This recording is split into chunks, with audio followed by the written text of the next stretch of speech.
Hello all, मैं अमर लश्कर एक बार फिर आपके साथ। और प्रीवियस ईयर्स के क्वेश्चन पेपर की सीरीज़ मैंने स्टार्ट कर दी है और ये उत्तराखंड वाला पेपर है जो 19 मई 2019 में हुआ था और इसके 25 क्वेश्चन मैं आज आपको कराऊंगा। नेक्स्ट वीडियो में 25 और ऐसे करके उसके 100 क्वेश्चन हम लोग 4 वीडियोज़ में कवर करेंगे। तो चलिए शुरू करते हैं आज की वीडियो। और पहला क्वेश्चन आपके सामने ये रहा। देखिए, आप लोग कोशिश करना लगाने की, वीडियो पॉज करके फिर मेरा आंसर देखिएगा। If net profits are 40,000 and net non cash expenses are 5,000 तो the funds from operations will B.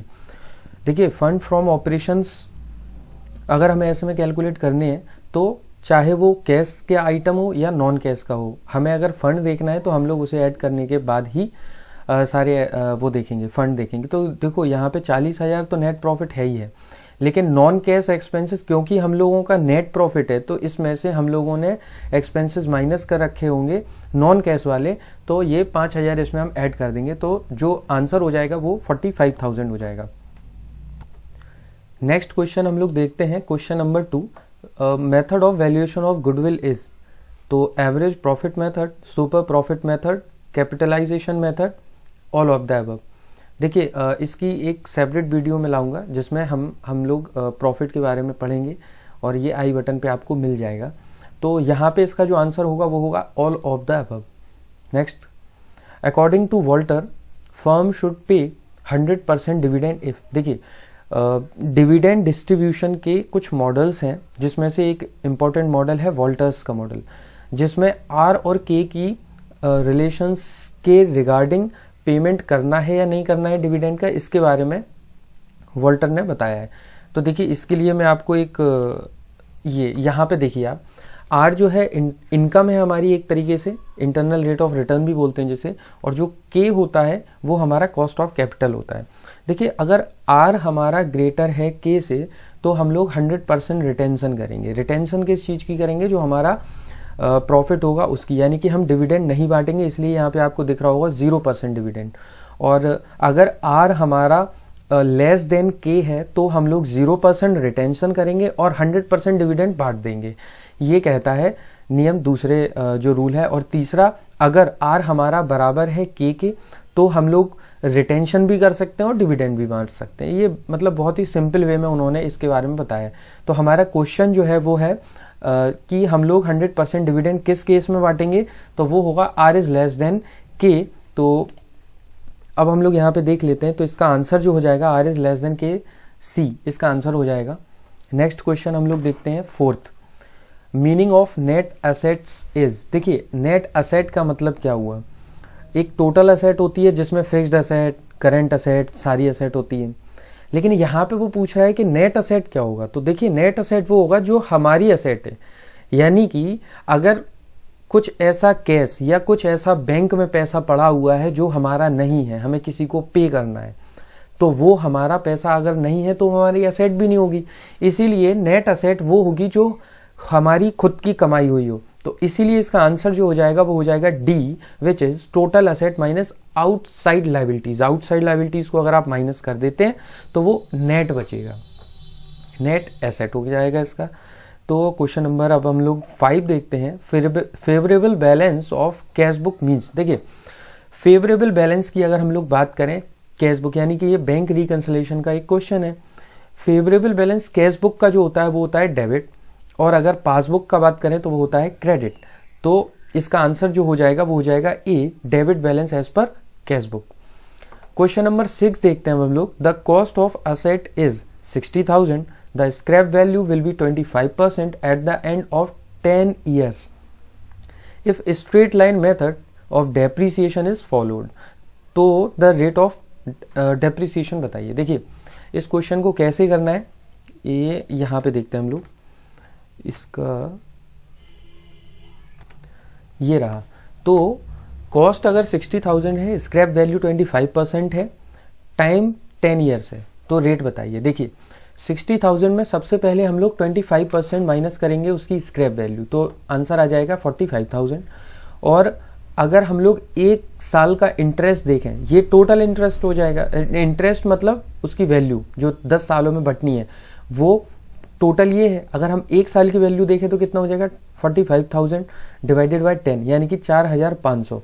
तो रेट कैसे चेक करेंगे, तो ये जो 4,500 एक साल का है डिवाइडेड बाय 60,000 यानी कि 4500 कितना परसेंट है 60,000 का इंटू 100, तो इसका आंसर आ जाएगा 7.5%। तो इसका आंसर है ए 7.5%। नेक्स्ट देखते हैं 7th, dissolution expenses are recorded in realisation accounts in कहाँ पे, डेबिट साइड में, क्रेडिट साइड में। तो क्वेश्चन क्या कहता है कि डिसोल्यूशन एक्सपेंसेस जो होते हैं वो हम लोग कहाँ रिकॉर्ड करते हैं, रियलाइजेशन अकाउंट में, डेबिट साइड में, क्रेडिट साइड में। तो इसका आंसर हो जाएगा डेबिट साइड में। डेबिट साइड में हम लोग इसलिए करते हैं क्योंकि ये हमारा एक्सपेंस है, एक्सपेंस हमेशा डेबिट होते हैं, आपने गोल्डन रूल में भी पढ़ा होगा। क्वेश्चन नंबर 8 देखते हैं अब हम लोग। The intrinsic value of shares is determined. तो इसको निकालने के कई तरीके होते हैं, फिलहाल इसका जो आंसर है वो है on the basis of net assets यानी कि ए। क्वेश्चन नंबर 10 हम लोग देखते हैं, which of the following is not a quick asset. तो देखिए sundry debtor, receivables and cash, ये तीनों हमारे क्विक असेट में आते हैं, लेकिन जो स्टॉक है वो क्विक असेट में नहीं आता है, क्लोजिंग स्टॉक। बात करते हैं आगे क्वेश्चन नंबर 11 की। Okay, debit note is prepared for which transaction. देखिए डेबिट नोट किस चीज़ के लिए प्रिपेयर किया जाता है, तो सबसे पहले तो ये समझ लीजिए कि डेबिट और क्रेडिट नोट रिटर्न के लिए होते हैं, यानी कि या तो परचेज रिटर्न या सेल्स रिटर्न। तो इसको याद रखने के लिए मैं आपको एक शॉर्ट ट्रिक बताता हूँ।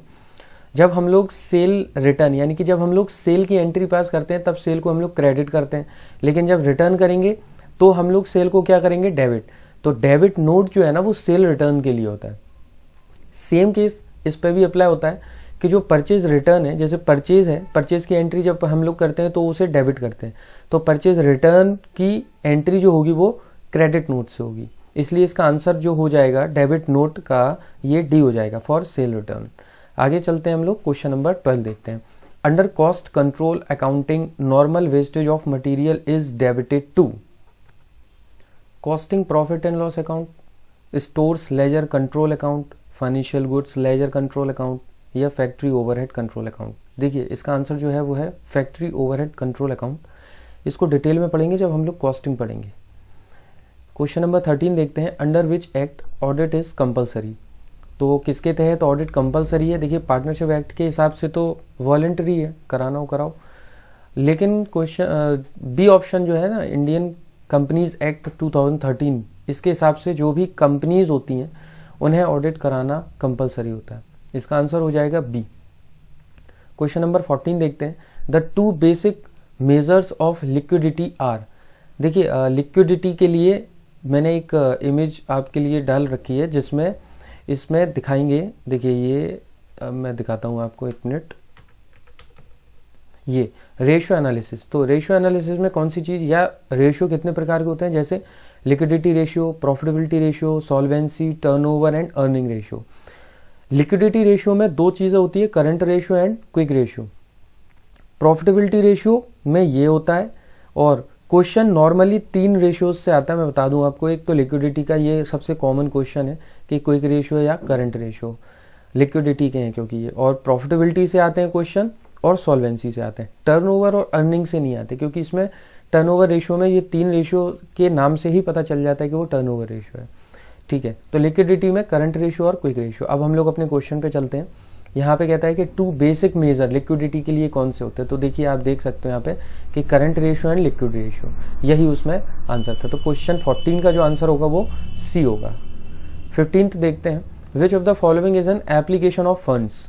एप्लीकेशन ऑफ फंड्स इसमें से किसमें होगा, तो इसका जो आंसर होगा वो होगा पेमेंट ऑफ डिविडेंड। जो पेमेंट ऑफ डिविडेंड है वहां पे एप्लीकेशन ऑफ फंड्स हम लोग यूज करेंगे, मतलब हमारे जो फंड्स होगा उसको अप्लाई करते हैं, यानी कि हम लोग उसको खर्च करते हैं वहां पे।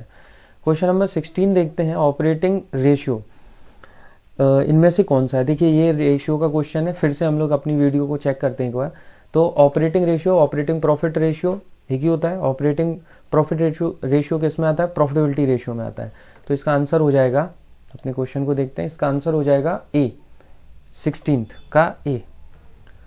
क्वेश्चन नंबर 17 हम लोग देखते हैं। Okay, if sales are 3 lakh, gross profit is 1/3 on cost, purchases are 2,50,000 and the closing stock is 50,000, तो the opening stock will be, देखिए इसको मैंने सॉल्व करके रखा हुआ है आपके लिए, ये क्वेश्चन नंबर 17। ओके, देखिए यहाँ पे आप देख सकते हो कि जो सेल्स है वो 3 लाख है, परचेज दी हुई है 2.5 लाख और जो क्लोजिंग स्टॉक है वो 50,000 है।